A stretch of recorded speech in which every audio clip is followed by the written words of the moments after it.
This bonus episode of New Politics was released on the 14th of November, 2025, and produced on the lands of the Wongal and Gadigal people.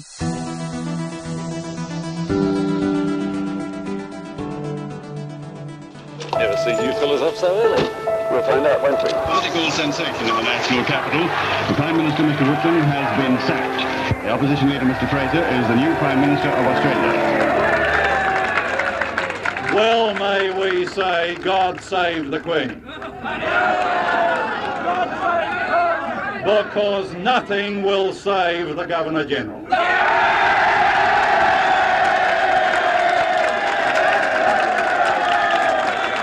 Who will undoubtedly go down in Australian history from Remembrance Day 1975 as Kerr's Kerr.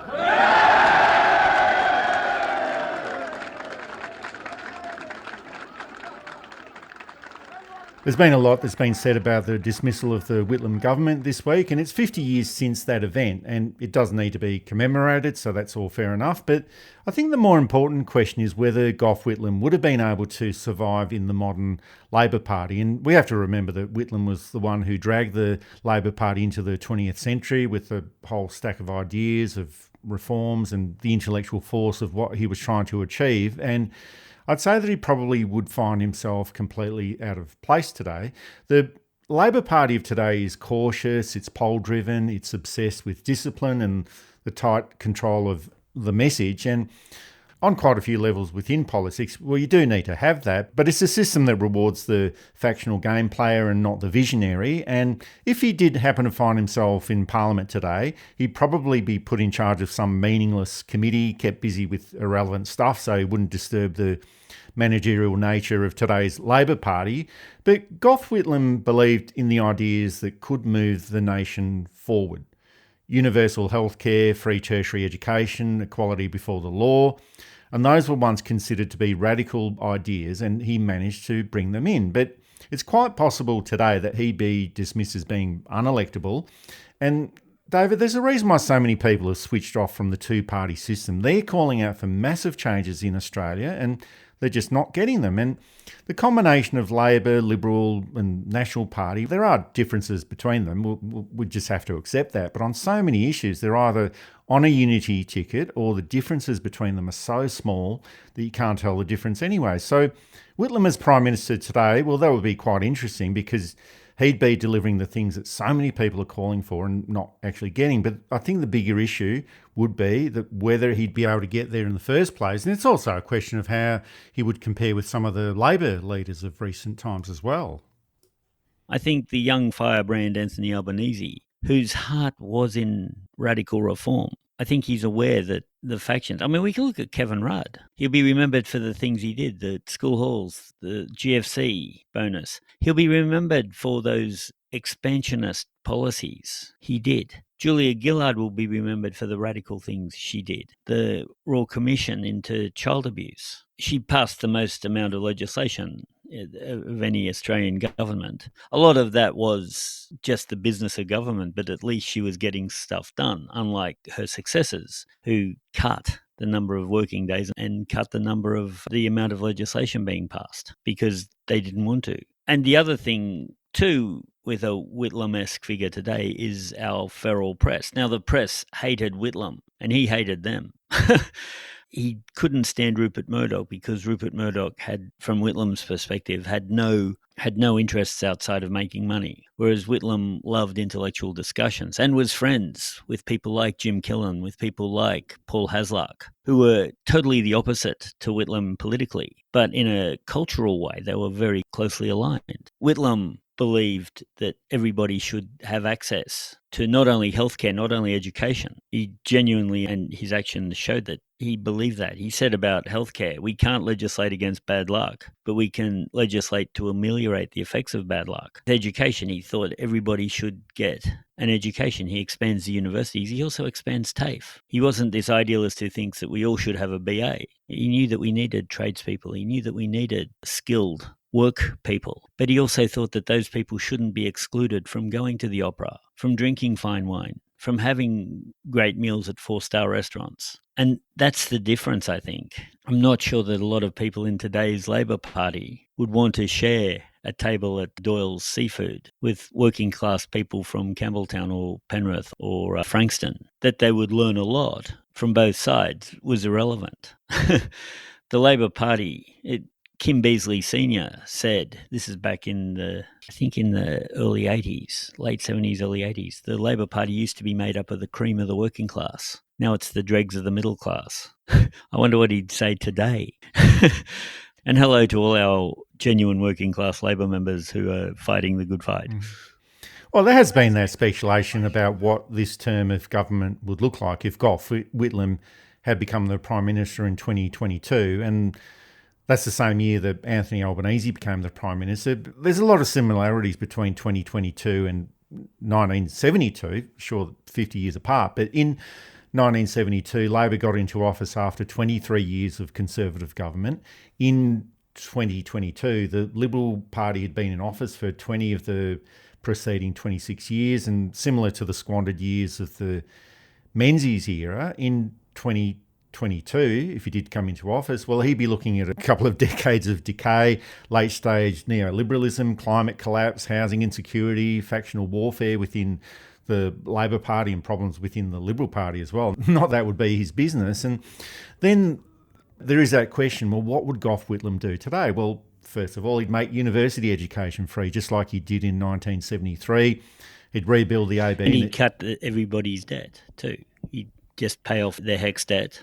Yeah, that's right. He'd get rid of that. That would be a good thing to do. He'd rebuild the ABC and the SBS as democratic institutions. He'd made that announcement probably on the first day of office. He'd say, well, he'd made that announcement that housing, health and education are part of basic human rights.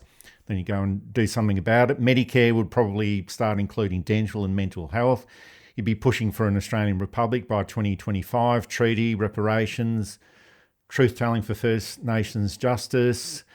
And with foreign policy, well, AUKUS would have been cancelled already, would have been gone on the first day. Palestine would have been recognised by now, building better and stronger partnerships with Asia or across Asia. And people might say, well, how would you know that if you do all of this sort of stuff? You know, things different from 1972 to 2022. And I think if you just look at his record from 1972, and of course it might not be exactly the same, but we just have to base it on what we think of or what we know of Gough Whitlam as the person and as the Prime Minister, and also taking into account if he was Prime Minister now, he'd be 108 years old. So we've got to take that into account. And who knows, it might also end up with something like the Dismissal 2.0, but at least John Kerr wouldn't be around to do any of that, nor would the Queen. Mm. And Charteris, the guy who was advising the Queen. One of the things that was pointed out to me that Anthony Albanese really didn't mention the role of the CIA or the UK government in the dismissal. It's a tricky thing because we don't know the extent of what it was. Certainly America or the United States of America didn't want to lose Pine Gap, and that was a threat. When was it David Longy who leaves ANZUS? It's much less impactful from a practical point of view to the United States. From a symbolic point of view, it was huge. But if there were secret bases on the islands of New Zealand, they weren't as important as whatever Pine Gap is used for. And hello to all our New Zealand people. And of course, leaving ANZUS didn't damage New Zealand at all. It raised it a little bit. And it's not quite the vassal state that Australia became after 75 and that it was before 72. I wonder what the factor was for those 3 years. There were other factors at play too. Whitlam wanted to nationalise mining, wanted to put Australian resources, as per the Constitution, straight into the Commonwealth so that he could fund health, so that he could fund education, so that he could fund proper law. Don't forget, Whitlam was a passionate constitutional lawyer. This is part of his downfall. He was up against who I call the pragmatic constitutionalists. And that's a nice word for them. Crooks would be another word for them. They loved the Constitution till it stopped them doing what they wanted to do. Whereas Whitlam was well aware of not only its limitations, but its outer boundaries. But yeah, the pragmatic constitutionalists, who are the ones who rail against free speech or rail for free speech till someone says something they don't like. Then they rail against it and invoke the Constitution for my right to call you whatever racist name or whatever homophobic name or whatever insulting name. But when you put it back to me, this should be illegal. And key figures, Garfield Barwick, who was an eminent constitutional scholar, really goes against the Constitution when he and the implied parts of the Constitution. The Shadow Attorney General was an in-law. So instantly there's a conflict of interest in which if he recused himself and the decision had gone to, say, Anthony Mason, things might have been different. If Paul Hasluck had agreed to another term as Governor General, things might have been different because Hasluck, of course, had worked in Parliament and knew its problems. Had they picked another candidate, Zelman Cowen, for example, who they end up picking, would the Governor General have acted so deceitfully? John Kerr had been a distinguished Labor lawyer and been on the Supreme Court of New South Wales and was well regarded, which is why Whitlam wanted him. The right didn't trust him. They all thought that he would undermine the office, and that point, and to be fair, some of the things they pointed out was right, that he was egotistical, that his ego often wouldn't allow him to see beyond his own ego. And this is what happens. But had, again, Anthony Mason or Zelman Cowen or Paul Hasluck remained Governor General, things might have been different. So there's all these things that come together. And Whitlam today, I think, would have been a Corbyn figure or a Bernie Sanders figure in the United States. For the other great centrist party of the workers, copyright, trademark, Sanders would have beaten Trump like a gong in the way that Hillary didn't.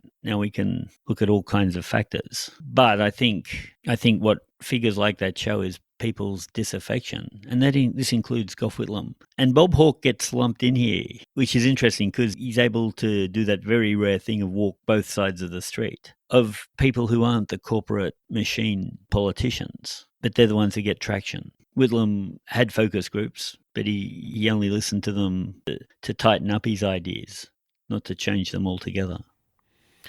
So I guess we did a bit of speculation there. We didn't actually mention who the modern day Khemlani might be, but I'm sure he'd be lingering in the background somewhere. But Gough Whitlam actually did leave politics in 1978 and left this world in 2014, but his presence still does linger on. And his name might not be written all over the place on all of this sort of stuff, but Medicare, that started off as Medibank in 1973, the idea of multiculturalism, Indigenous recognition, women's rights, the arts becoming far more prominent. And whatever the case is, I think it always has to be there as a reminder of the possibilities that do exist in politics, if the will is there. And the dismissal back in 1975, or 50 years ago now, we know that there was a constitutional coup engineered by the Liberal Party and sanctioned by Buckingham Palace, and we still don't know the full extent of the involvement of the Queen. But I think the dismissal itself, the Labor Party has picked up the wrong lessons from that time. And the lesson that they picked up was that if you try out the big, bold projects and the big, bold policies, that you will get punished by the establishment and by the electorate. And I recognise that some of that is actually true, but I think that sort of idea affected the Hawke government, being only 8 years after, coming in only 8 years after the dismissal. I think it affected the Rudd government, and it's definitely affected the Albanese government. And I think they're still traumatised by the dismissal, even though half of the caucus probably wasn't even born when that happened. So there's probably been too much focus on the dismissal itself rather than what can be achieved or what was achieved in the 3 years before the dismissal, that period between 1972 and 1975. And I think it is that belief that government can be there to change people's lives in a positive way. And that's probably the thing that's been forgotten the most. Yeah, I think you're right. I suppose that within Labor history, the two things that are as impactful is the DLP split and the conscription split. So 1916, 1917 and 1950, 54, 56. And I think what we can learn, I'm just old enough to remember older Labor voters and octogenarians still raging against Billy Hughes and that who split. And it was their fathers. They weren't around even, but their fathers and mothers, but mostly that had passed down this hatred towards Hughes, who'd been dead since, 59 or something. Only 51, actually. 50. Oh, he died 51. I'm not sure that there are still many around, but I knew a few who had been involved. Again, they were much older in the DLP split, and there was still passion about that. Their children were less passionate about it than Hughes.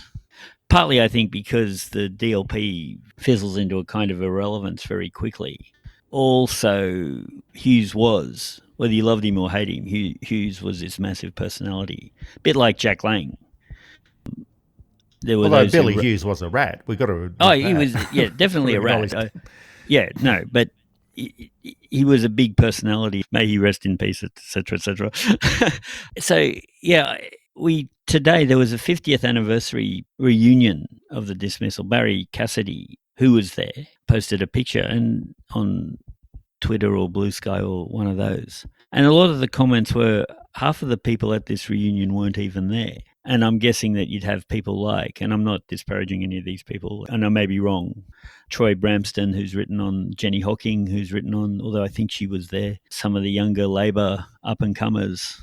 Some of them might have been representing their parents who were there. That's perfectly acceptable too.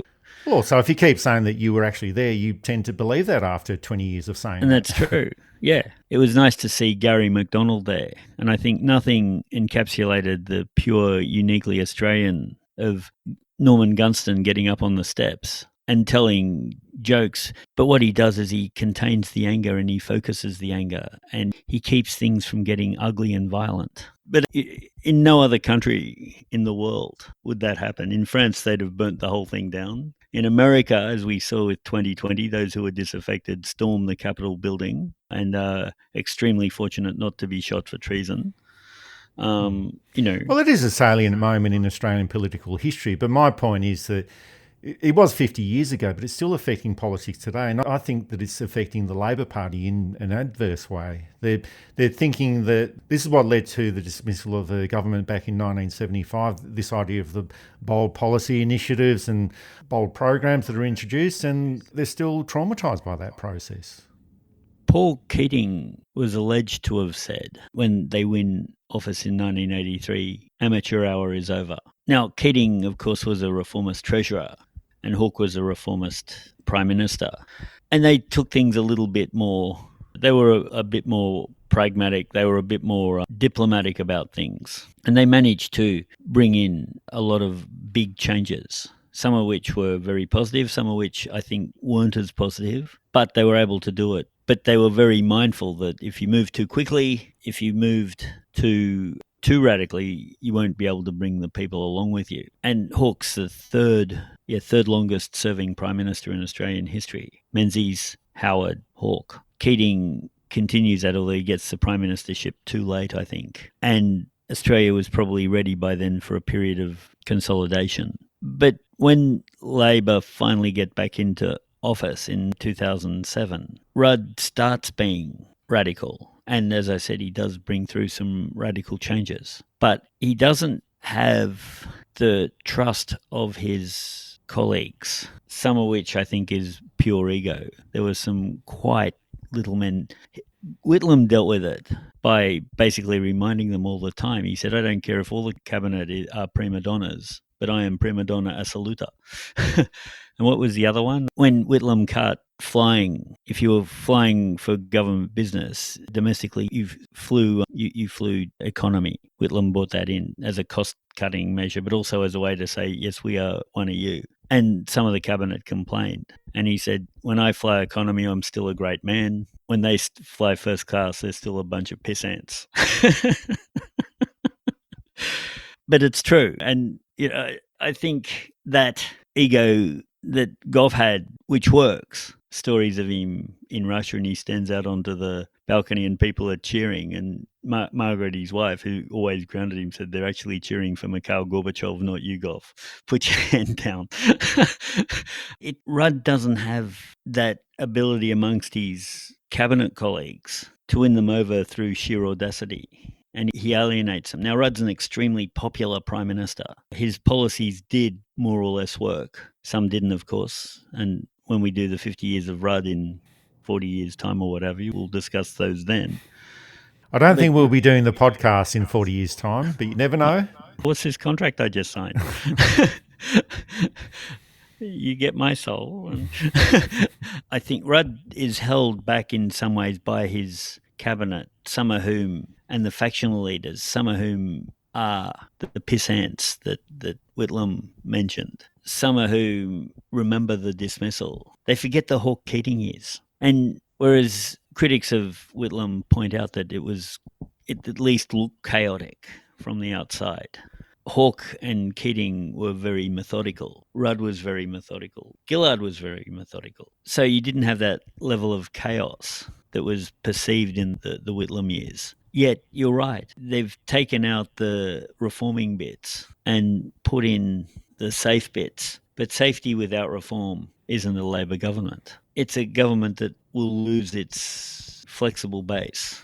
Now, they've got a few terms before this becomes a problem, it seems. I don't think the Greens are anywhere near being able to become a credible opposition yet. They're going through a period of rebuilding and consolidation, and they had in some ways a bad election in that their primary vote grew, yep, fantastic, but they lost seats, including the seat of their leader, which is not so good from a political. And so they've got to go through, and Larissa Waters, I think, is doing a fine job in keeping her head down and reforming the party in a way that it might become a viable government. It's a big job in the Greens, which I've discussed before. I think, to get back to Labor, has learned the wrong lessons, despite having found that they could apply the lessons of Whitlam from 83 to 96 while appeasing the nervous Nellies. Yeah, they've got to excise the ghost of Whitlam in a way and retain the presence, if that makes sense.